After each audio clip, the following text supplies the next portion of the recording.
们一开始就是有在做救援，我们才认识，我们也共患难过很多，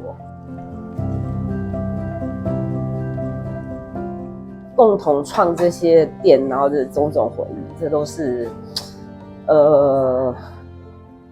有很多的苦与乐啊，对啊。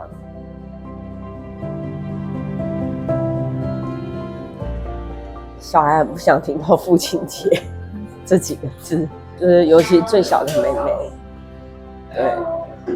对他来讲，这个因为都会幼稚园的国小都会去做那个父亲节礼物手作，他没有办法，他不想去。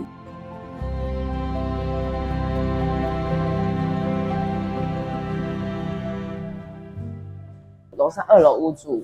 就是一开始就答应我说他会签同意书给我，可是我们都是一直用电话聊，因为他说他年纪比较大，他不习惯用打字的或用 LINE 回复这样子。他答应了，我们就开始施工了。但是因为一直都没有办法见到面，那他也一直都没有就是在约定的时间出现，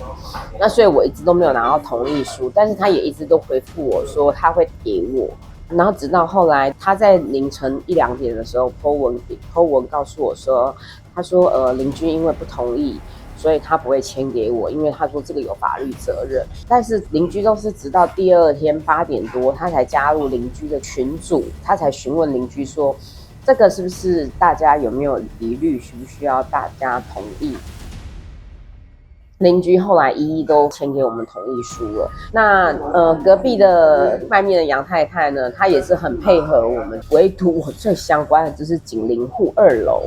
她是唯一需要给我同意书的人，她却最后没有给我同意书。那直到后来我唯一见到她的一次，就是因为房屋漏水。他一开始也是答应我的房东代理人说他会负责维修漏水的部分，然后我们问他的工头，他的工头说他当时第2天就告诉他说他不修了，他说他们没有人住那。那其实自始至终我们在1楼住在那里的时候，我们都知道楼上有人洗澡的声音，是明明有人住的。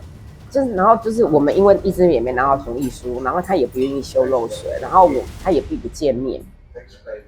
所以我们也因为这个事情发生了憾事。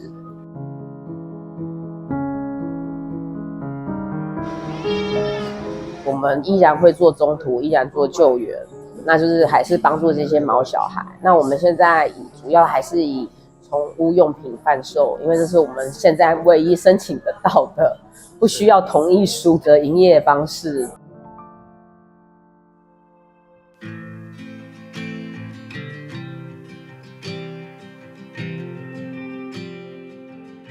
今天府内有开了一个调解会议，那我也知道说，大家就是有意愿去做一个协调跟修改，我觉得这是一个很大的希望啦，就对于同意书的这个部分。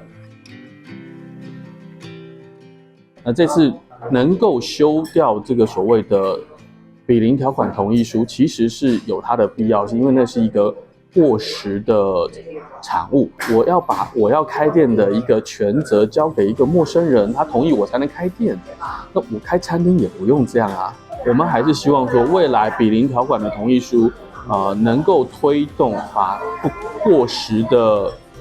一个法条能够修正掉。坦白说，这个是一个动物福利指标。